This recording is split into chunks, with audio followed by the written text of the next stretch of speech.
Section 2.2, adoption of rules and regulations by the Common Council and powers thereto.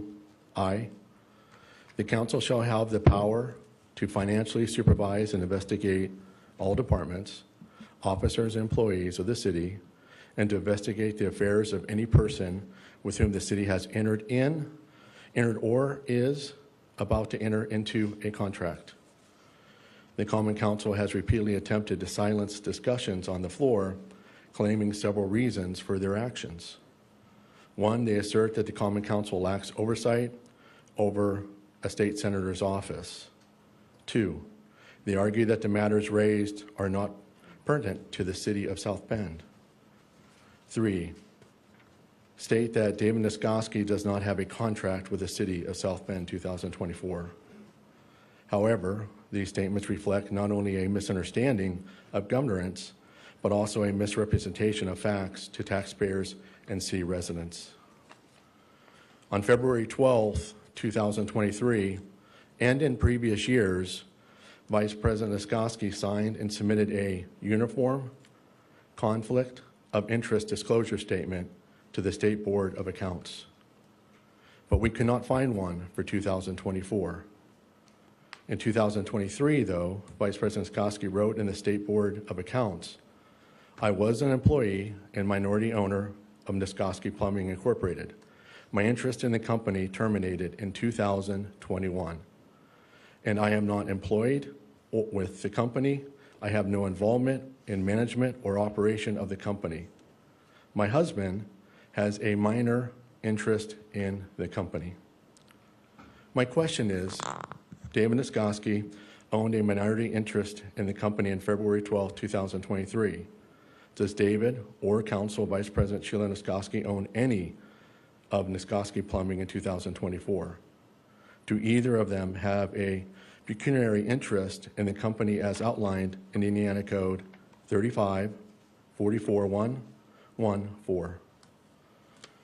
If you look on page 3 and 4 of the Board of Public Works proposals between Niskoski Plumbing and the City of South Bend dated February 5th, 2024, Niskoski Plumbing submitted David Niskoski's signature and license. While David Niskoski is indeed a state senator, he is also a contractor for the City of South Bend, with his company having received millions in funding over recent years. It is imperative that these issues are addressed transparently for the sake of accountability and public trust. Thank you. Thank you. 91 days ago, Vice President Sheila Niskoski assaulted, intimidated, and attempted battery on my husband, Logan Foster, and has yet to be reprimanded or take accountability for her actions. The South Bend Code Ordinances, Chapter 2, Article 1, Section 2-2G says, the council shall have the power to discipline council members. When will the council discipline Vice President Niskoski's behavior? This is not the type of behavior that should be condoned by our elected city officials. Vice President Niskoski, please do the right thing and step down from your position.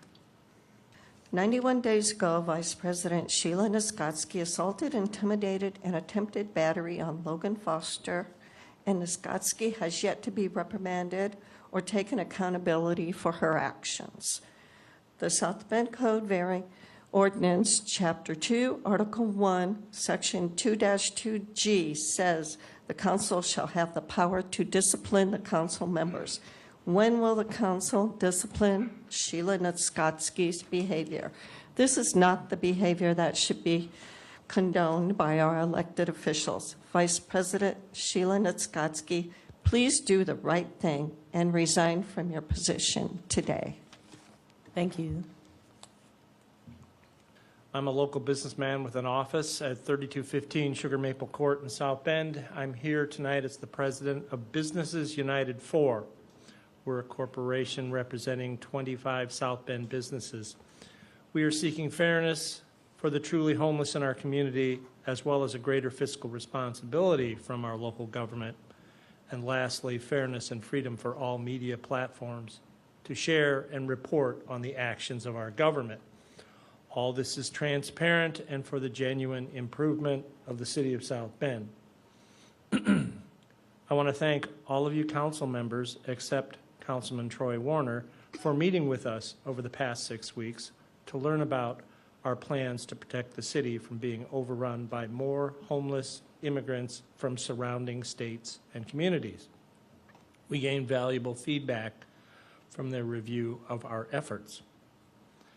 At the close of the May 13th council meeting, Councilwoman Sheila Nisgodsky assaulted a legitimately credentialed member of the media after he addressed the council earlier that evening asking questions about local government contracting procedures. This was a fair inquiry from any citizen, business person, or member of the media.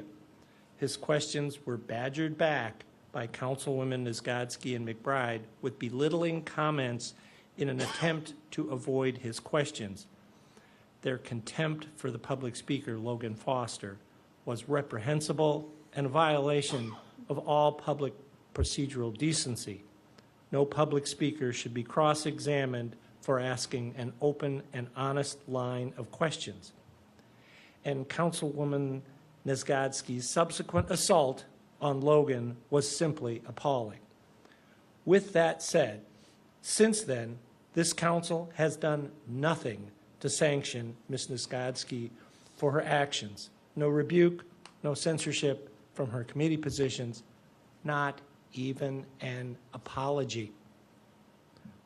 And this makes all of you as guilty as she for ignoring her actions.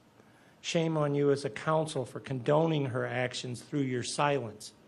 Again, we are all here tonight to ask Councilwoman Nisgodsky to resign her position on this elected board of city representatives. This council must demonstrate stronger support for proper decorum and behavior. You have the greatest responsibilities to uphold the laws in our community. Please exercise them by removing Ms. Nisgodsky from this council and all of her committee assignments. Thank you. Thank you.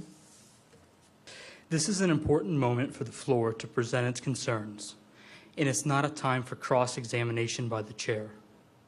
As of July 3rd, 2024, Nisgodsky Plumbing has received over $400,000 in payments from the City of South Bend.